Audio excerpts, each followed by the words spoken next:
Good evening and welcome to this edition of the UCLA Cannabis Research Initiative's Cannabis Conversations during COVID-19. Today's topic is marijuana and lung health. Thank you everyone for coming out today. My name is Dr. Timothy Fong, and along with Chris Evans, we are part of the UCLA Steering Committee for the UCLA Cannabis Research Initiative. Tonight is our second part of our monthly series on cannabis conversations. But before we get into tonight's episode, we have two announcements to make.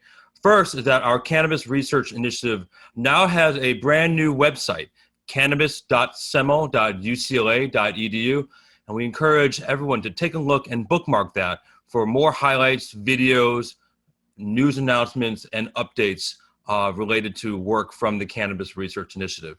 Second announcement, and most important, is that Dr. Ziva Cooper has now been officially named as the director of the UCLA Cannabis Research Initiative. So put your virtual hands together out there to celebrate her announcement as the formal director of all operations related to the Cannabis Research Initiative. Thirdly, look for us to continue to have this series of conversations on cannabis during COVID. We're gonna have part 3 coming up in October. The exact date is to be determined, but it looks like it'll be either October 22nd or October 29.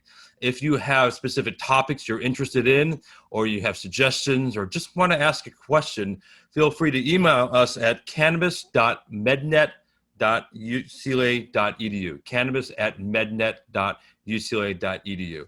So without further ado, let me announce tonight's panel. We have Dr. Donald Tashkin and Dr. Ziva Cooper who will be engaged in a conversation about marijuana and lung health. Clearly, this is a fascinating topic and a critical topic to understand some of the basic questions. How does cannabis impact asthma, COPD, emphysema? Does it protect against lung cancer? Does it treat lung cancer? These are some of the questions we'll be hearing from tonight. But first, Dr. Donald Tashkin is the Distinguished Emeritus Professor of Medicine here at UCLA. He's done research on a variety of smoked substances throughout his career at UCLA, whether it be tobacco, cannabis, or cocaine. And he has well over 580 publications. Dr. Tashkin has been here at UCLA since 1967, and he carries with him a wealth of knowledge related to cannabis and its impact on pulmonary function. So let's all take a deep breath and welcome in Dr. Donald Tashkin and Dr. Ziva Cooper as we begin our cannabis conversations on marijuana and lung health. Thank you for your attention. Great. Thank you so much for that wonderful introduction, Dr. Fong. Thank you all for coming today. We invite you to click on the tiles in the upper right corner to turn on the gallery view to see both of us at the same time.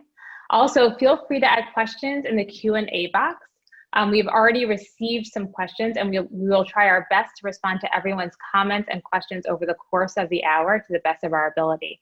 So welcome, Dr. Tashkin, to our webinar. I'm so excited to have this conversation about the risks associated with cannabis and lung health, issues that we should be specifically aware of during COVID, about the adverse effects, as well as what we're hearing now, the potential that cannabis might actually protect against infection and severity of symptoms. So we have a lot to cover, including your career in cannabis research from the 1970s to today, to the most pressing public health concerns related to cannabis use and COVID. So thanks so much for coming, Dr. Tashkin. So to kick it off, let's get right into the COVID-19 pandemic. Do we have any information concerning a possible association between marijuana use and COVID-induced pneumonia? Really, not specifically for marijuana use.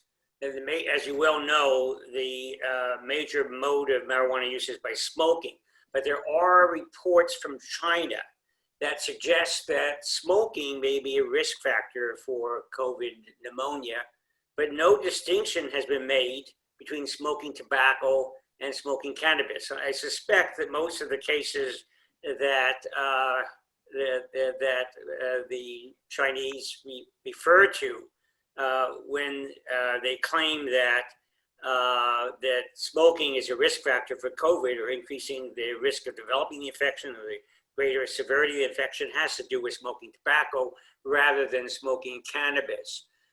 Now, there was a recently published internet survey among adolescents and young adults that reported among the respondents, not everybody responds to an internet survey, so the results are a little bit biased, but COVID diagnosis, self-reported diagnosis by the respondents is 5 times more likely among ever users of e-cigarettes only, and 7 times more likely among both vapers and tobacco smokers. Again, this did not, the survey did not ask specifically about smoking or vaping cannabis. So, and as I already mentioned, a number of potential biases that undermine the validity of internet surveys. So the answer to your question is we don't know. What about cannabis use and pneumonia in general? So before the COVID pandemic hit us, were there concerns about using cannabis and pneumonia? Well, there have been some reports from the decades ago suggesting that cannabis was a risk factor for both opportunistic pneumonia, like fungal pneumonia, aspergillus pneumonia, as well as bacterial pneumonia. Very little data in the literature since then. Most recently, there have been 2 studies, cohort studies. We were involved in one of them. One is published and one is in press, that failed to show any relationship between smoking marijuana and at least immunocompetent individuals. But there is controversy as to whether or not there's an increased risk in those who are immunosuppressed, such as those with AIDS, HIV. So we really don't have much information except that the most recent data suggests that it may not be a risk factor in the general population for pneumonia. Was that surprising when you found those data? Yeah, a little bit, because you would expect that cannabis users would be at increased risk. First of all, they do produce, in general, they secrete too much mucus and they can't get rid of the mucus from their lungs because the toxins in the smoke destroy the little tiny hair-like structures called cilia that waft the mucus, cleanse the lung of the excess mucus. So you have too much mucus in the lung that can serve as a substrate for infection. And we know that tobacco smoking is a risk factor for pneumonia. And one of the mechanisms would be the retained mucus in the lung. Cannabis may pose even a greater, at least hypothetical risk, because as you well know, the THC, the major ingredient in cannabis, suppresses the immune system to some extent. That could have both beneficial and harmful effects. But it may actually impair the lungs' immune defense against infection. We've actually shown that when we took immune effector cells from the lungs of heavy cannabis users who are otherwise healthy, and we incubated them with pathogens, both fungi and bacteria, and found a diminished ability of the macrophages from the cannabis users to kill both fungi and bacteria. Whether or not that extends to the clinical arena, whether in real life, there is an increased risk that's suggested by these studies. We don't know, but the latest data suggests that yes, there's a theoretical increased risk, but it doesn't translate into the real world. Interesting. So can you describe that study that you did where you took marijuana smokers and you looked at certain cells to see if they could fight off infection or succumb to infection? What is that type of study like? You bring people into the lab, and how do you get those samples, or how do you even decide what people are going to be in the study? Are you looking at just people that use cannabis, or people that are using cannabis and also smoking tobacco? Okay, so it's a good question. First of all, in order to do this study, you have to have funds to recruit your population. And we did receive a grant, a generous grant from the National Institute of Drug Abuse back in around 1980 or so, in order to do a study to see whether or not there are risks associated with smoking cannabis, risks to the lung. And so we recruited a convenience sample. So these were individuals in the community using newspaper advertisements, etc. We recruited, I have to look at my notes, we recruited 135 smokers of both marijuana and tobacco. In the general community, most cannabis users smoke tobacco as well. But we were interested in cannabis only in order to disentangle the effects of tobacco, which we know have risks for lung health, from those of marijuana. And we recruited 144 heavy habitual smokers of marijuana. These are self-reported. We actually validated that because we actually looked for the metabolite of THC in the urine to confirm that they were cannabis users. They had to smoke at least three daily for 5 years. And on average, these marijuana smokers smoked 3 joints a day for more than 15 years. So they had something like close to 50 joint years of marijuana smoking. They were heavy. The reason we recruited heavy smokers is that if we found anything significant, one could argue, well, maybe they didn't smoke enough. So we actually concentrated on studying those who were heavy smokers. We also recruited controls, 70 people who smoked tobacco only and almost 100 who didn't smoke anything. And so we administered a number of questionnaires to find out how much they smoked and how long, and symptoms that might relate to lung disease, like chronic bronchitis. Is there a history of cough and production of phlegm and wheezing, shortness of breath, a number of other health-related questions. And then we took a subsample from the volunteers. There were 40 smokers of marijuana only, 44 of combined marijuana and tobacco, 31 of tobacco only, and 53 of non-smokers. And we subjected them to a procedure known as fiber optic bronchoscopy.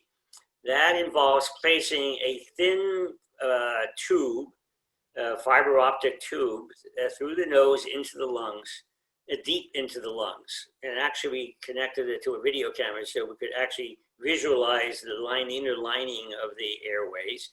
And we took biopsies from several sites, and we also rinsed the fluid out of the lungs, the cells out of the lungs. Most of the cells in the lung are called alveolar macrophages. These are large white cells, and they are primarily responsible for defending the lung against infection.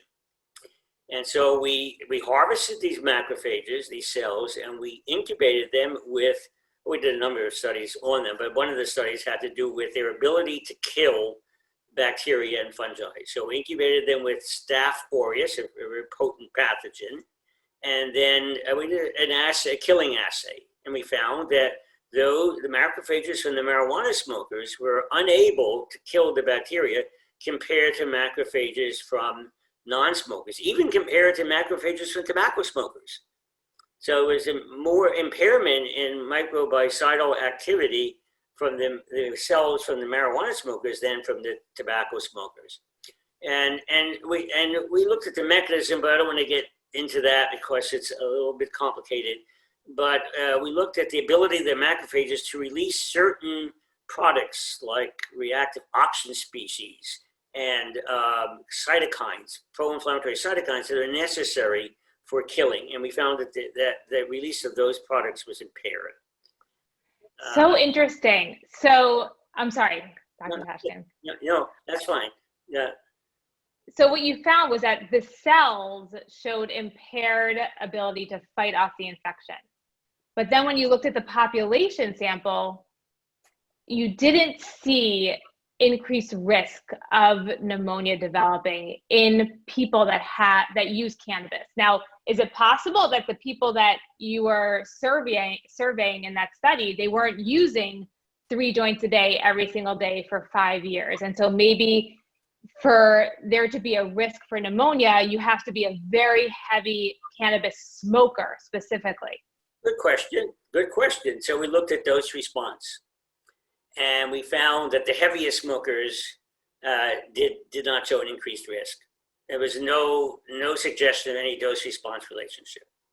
So even though the cells from the lung were showing that they're predisposed to be able to not fight infection, the whole body, the person themselves, the population, they don't actually exhibit that increased risk. This is interesting because of this conversation that I think has been happening since January, since before the pandemic reached the US, about this idea that the chemicals in the cannabis plant, specifically the one that we hear a lot about these days, cannabidiol, CBD, which we know is not intoxicating, but has thought to have a lot of different effects on the brain and the body. This idea that CBD might be able to prevent infection or help to suppress severity of symptoms. And this is interesting because back in January, when people are compiling the list of indications that they think cannabis and those chemicals can be helpful for, COVID ended up on that list. And a lot of companies, a lot of CBD companies, cannabidiol companies, were starting to make claims that their products would actually be able to protect people against COVID infection. And just today in the San Francisco Chronicle, I saw an article that you were quoted in. And that article, the title is "Cannabis May Help or Hinder Virus Damage or Both, Early Studies Find." And so you were quoted in this article about the risks associated of cannabis smoking and risks with lung health. So do you know at this point, we've come 8 months since those initial claims that CBD might be helpful in preventing COVID infection. Do we know, is there good preliminary evidence or studies that are actually addressing this question? Can CBD, cannabidiol, a chemical in the cannabis plant, could it prevent getting infected by COVID or reduce the severity of a COVID infection? And if so, what are some of the ways that it could do this? Yeah, well, it has been suggested that immunomodulatory components within cannabis could be beneficial, and this is hypothetical. This is based on the fact. In fact, it is a fact because it's been shown that other immunosuppressants or immunomodulatory drugs like systemic steroids and anti-IL-6, tocilizumab, have been found to reduce the severity of COVID pneumonia.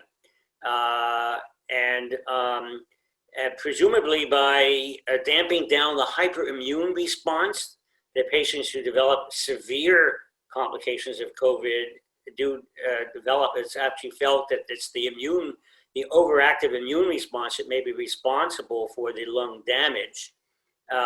Some people have referred to it as a cytokine storm. So we showed in our studies with the marijuana smokers that their macrophages were impaired in their ability to release these pro-inflammatory cytokines. But at the present time, it's only hypothetical. We don't know for a fact. Now, there is another mechanism that has been suggested that might imply, or does imply, that there could be a protective effect of cannabis or components within cannabis, like CBD and THC, against the acquisition of COVID infection, and that is that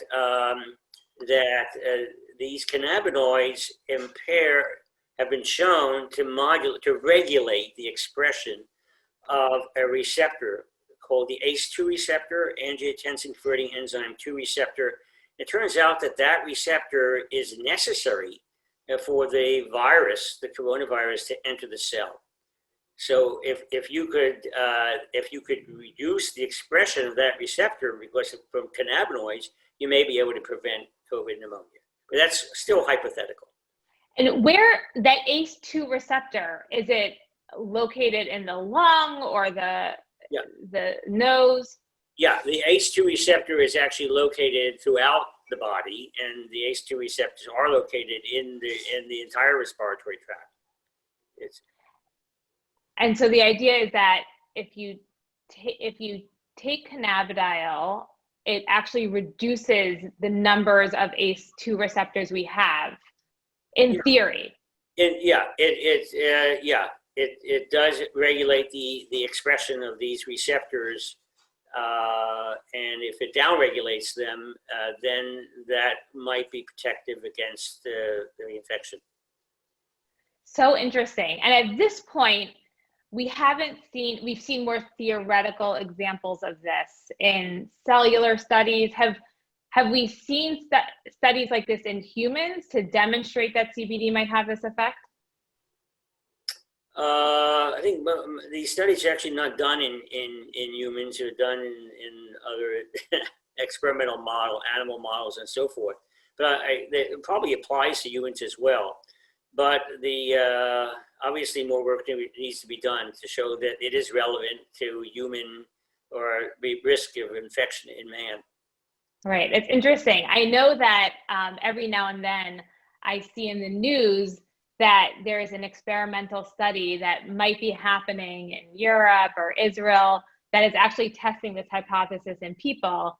But I think that we're a long ways away from actually knowing if what we see in those cellular studies translates to humans. So I think it's an area that people are really excited about, but we still have to wait a little bit to figure out if it actually does translate to humans.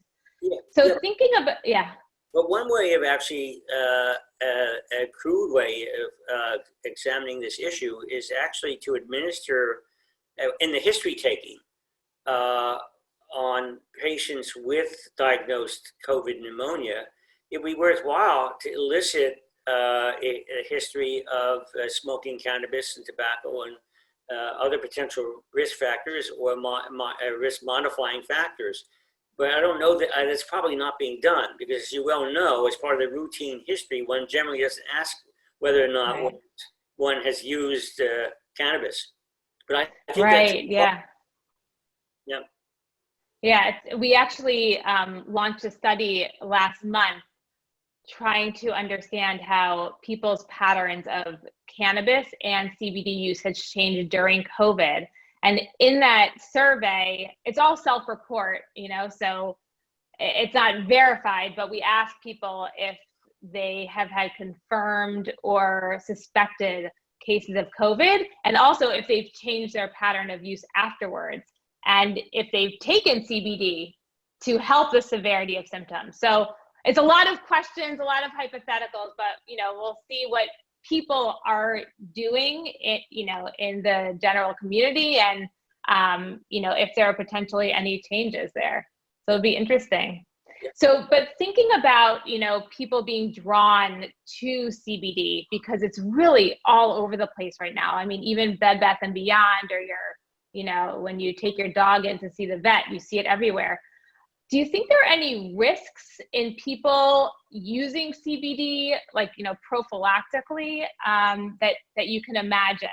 Are there things that we should tell people to, watch out for, or, things that they should be aware of? Not with respect to the lung. I think you're more than I are certainly aware of the recognized side effects of CBD. But to my knowledge, it don't really they involve the lung, such as the anxiety and we do decreased appetite and irritability and fatigue and those side effects that may or may not occur, but that seem to be related, or possible side effects, but not pulmonary side effects. Right. One thing does come to mind is that it's interesting now because CBD is so popular that there's actually products where people can smoke or vape just CBD. Yeah. So, and I don't think we have any data yet about the potential risks associated with smoking or vaping just CBD, but there is that question out there. You think about smoking or vaping, there might be that risk just in general, and who knows about how much those risks extend to a CBD product.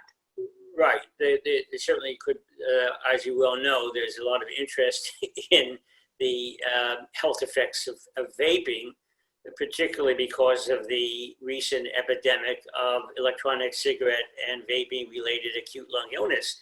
That's resulted in over 2,500 cases of very severe illness and 54 deaths. With it, and this epidemic was first, I think it began in around the mid 2019. It's been, of course, overshadowed by the COVID epidemic. But there was actually an online study among current cannabis users that found that that those who vaped cannabis rather than smoked it were less than half as likely to report respiratory symptoms compared to the non-vapers after controlling for the amount of cannabis used. So, and similar findings have been reported in a smaller sample of Canadian medical cannabis users. So that's a relative benefit of vaping compared to smoking. But the long-term effects of vaping, anything vaping, nicotine, vaping cannabis, vaping, well, certainly vaping concentrates would be a problem because if you use vitamin E acetate oil to increase solubility, that could lead to EVALI, the e-cigarette and vaping-related acute lung illness. But that aside, we don't know what the long-term effects of vaping anything are. It hasn't been studied. Right. But my guess is it's less than with smoking. That would be my guess, but not completely harmless. And I think, as you mentioned to me earlier about the paper, there have been a few studies, Early Wine, an author, and a couple of them, that show that if cannabis smokers switch to vaping, then they markedly reduce their respiratory symptoms, because smoking cannabis is associated with an increased prevalence of symptoms of chronic bronchitis, cough, and sputum, and that's reduced significantly if you switch only to vaping only. So that raises an interesting point. The early paper that a couple of years ago, that showed that there was reduced coughing and predisposure to bronchitis. That was with vaping.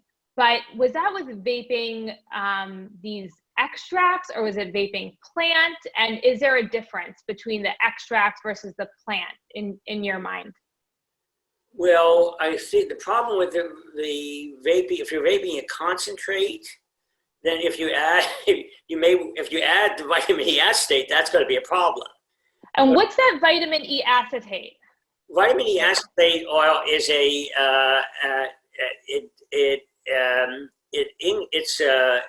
an additive that has been shown to be present in most of the cases of EVALI. It's easier, electronic cigarette and vape-related severe acute respiratory illness. It's been implicated as the incriminating agent causing that.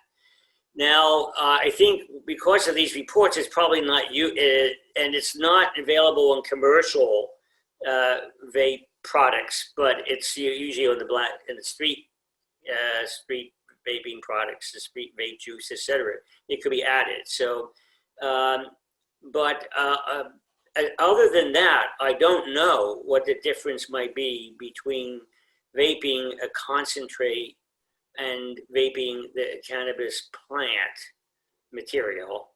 I don't think it's been studied. And I couldn't even speculate on what the difference might be. So the rash in respiratory illnesses that we saw in the middle of 2019 that was all over the news about vaping, that was really due to these extracts or these cartridges with a component in it that was linked to these illnesses. Whereas with the plant, it seems like, based on the early studies, over a period of a month, the plant seems to be better for respiratory health if vaporizing compared to smoking. But we don't know about the long-term effects. What happens if you vaporize the plant for 10 years or 20 years? What are those long-term effects? Yeah, that's true. But if I were to speculate, my guess would be that it would probably be less hazardous to the lung in the long run than smoking, an equivalent amount. And why would that be? Well, because it's actually, there have been studies of the gaseous components within the vapor that have shown that there are far fewer toxins in the vapor than are found in smoke from combusting marijuana plant material. So, and some of those toxins would be carcinogens. Oh yeah, some of the carcinogens. In fact, they are more carcinogens, particularly benzpyrene, which is the major carcinogen in human cancer, in marijuana smoke than tobacco smoke, at least according to a few assays. There are some, it varies. They're far less, these are polycyclic aromatic hydrocarbons, far less in vapor than in smoke.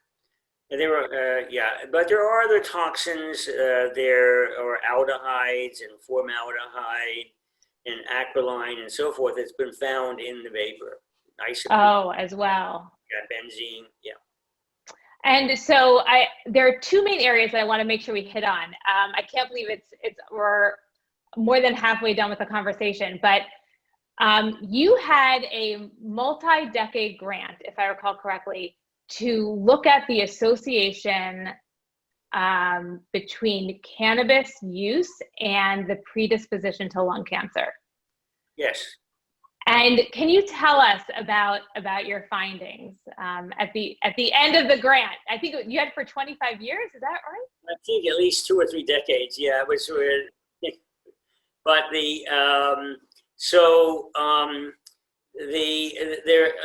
are a number of reasons why you might expect that there would be a relationship between smoking marijuana and risk for development of lung cancer. Well, first of all, the smoke contents of marijuana are very similar to those of tobacco. Now, it is true that most marijuana smokers will smoke far fewer cannabis joints or cannabis material and bongs or what have you than tobacco smokers smoke cigarettes.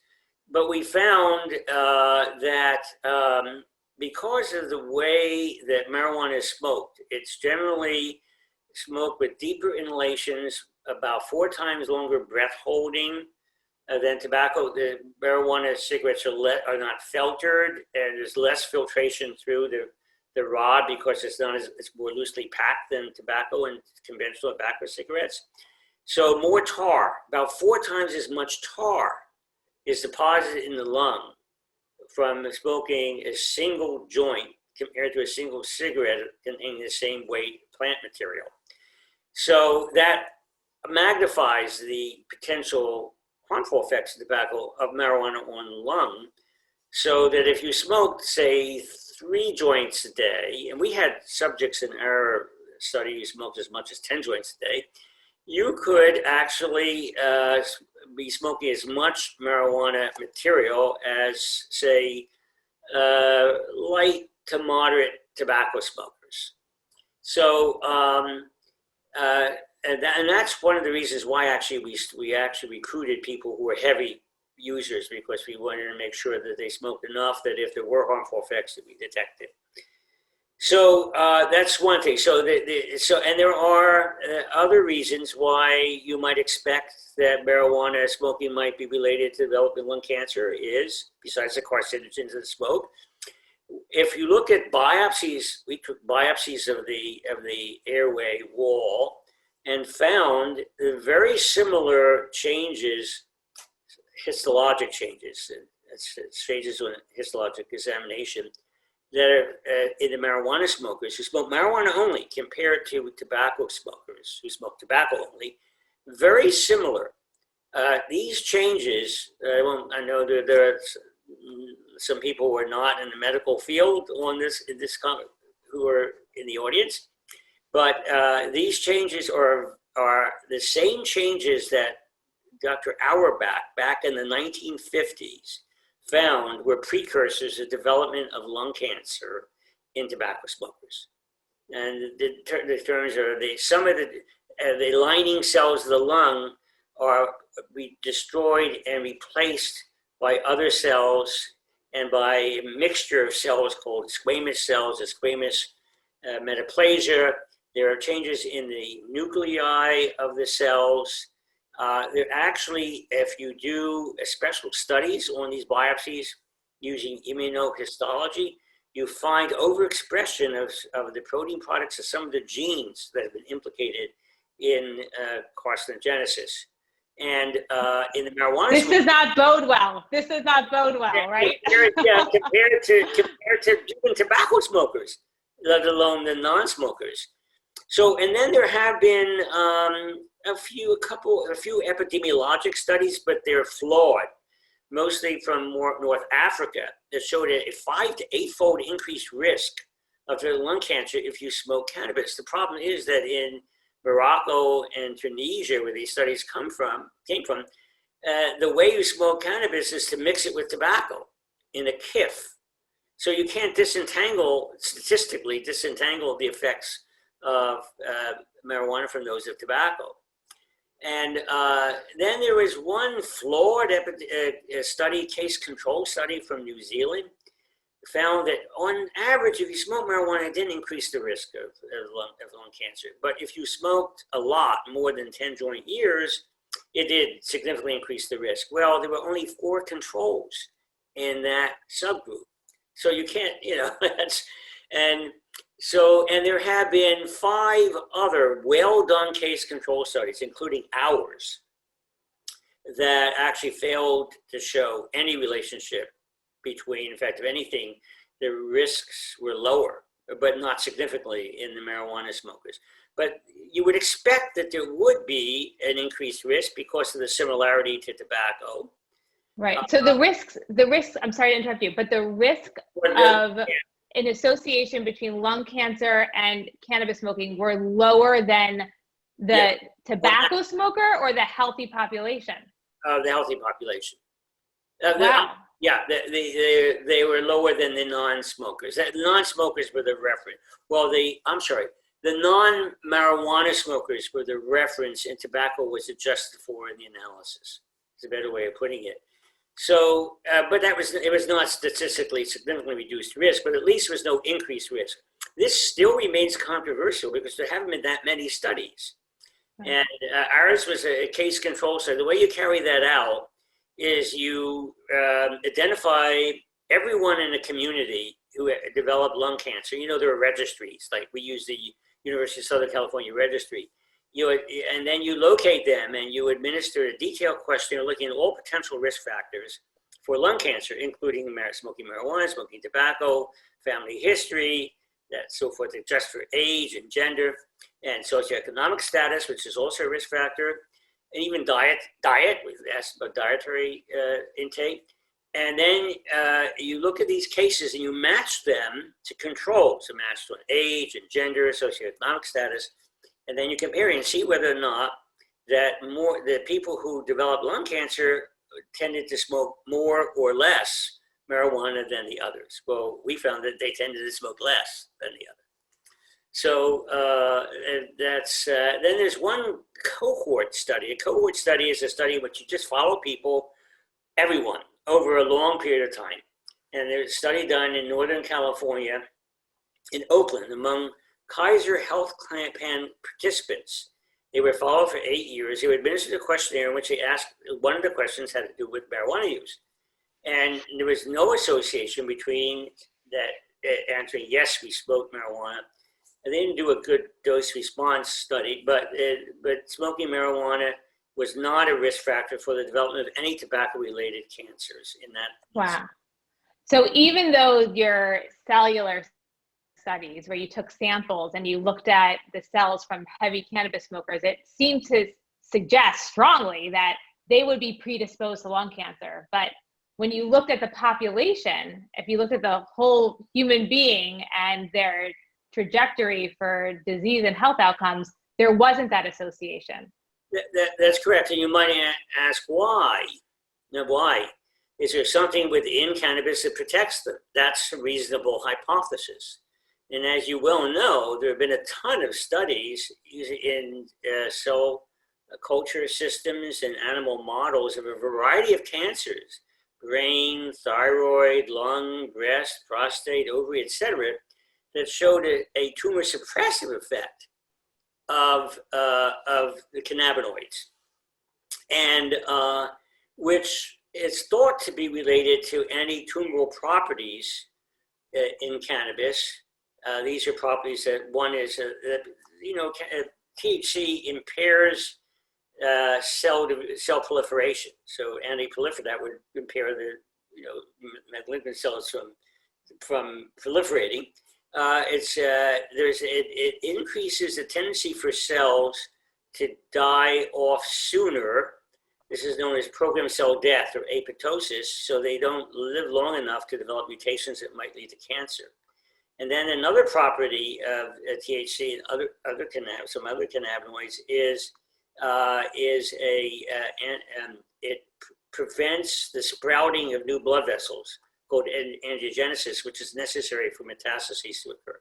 So those anti-tumoral properties of cannabis could be protected.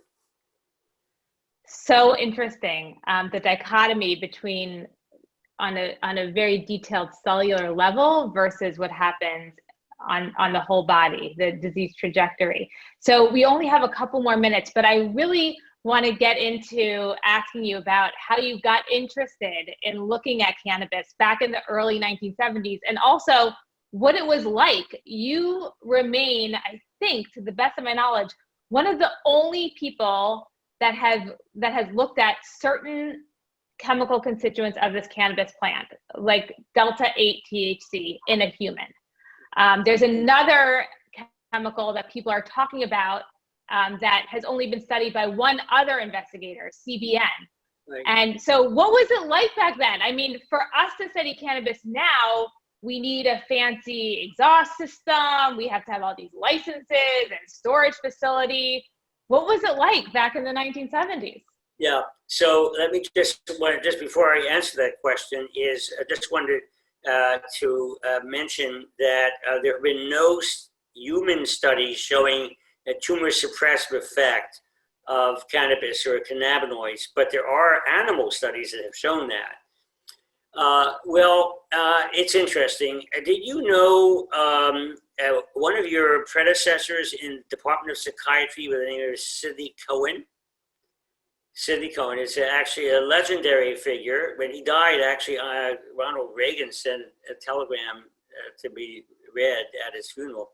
So he was a professor of psychiatry at UCLA, and he had previously been at the National Institute of Mental Health, and that was the funding agency, the main funding agency before NIDA, before the National Institute of Drug Abuse was established, to support studies in looking at the effects of drugs of abuse. So when he came to UCLA, he had an in, so he got a huge grant to study the biobehavioral effects of cannabis. Now, why was this grant even? It was even advertised. It was advertised. Actually, the grant was advertised. Sometimes the agency will mention that we're interested in studies of this sort, because earlier in the decade, Raphael Mechoulam, who's an Israeli chemist, was the first to identify THC as a major psychoactive ingredient in marijuana. A very clever chemist. He synthesized it. Not only did he synthesize THC, he synthesized other cannabinoids, synthetic cannabinoids, a number of them. So for the first time in history, standardized preparations of cannabis became available with known concentrations of THC and other cannabinoids for investigators to use in their studies of the health effects. So he got this huge grant, and he felt that, well, if you smoke anything, it could harm the lung, just as tobacco smoking. So I ran the pulmonary function laboratory at the time. And he thought, well, let's look at the effect of cannabis on lung function. And that's an easy to do, easy to measure. And I was startled by the findings. They were against what I had expected. Many of my findings have been against what I had expected. And the cannabis smoking opened up the airways, like a bronchodilator, just as effectively as commercially available bronchodilators, instead of constricting them the way tobacco does. So that got me started this research.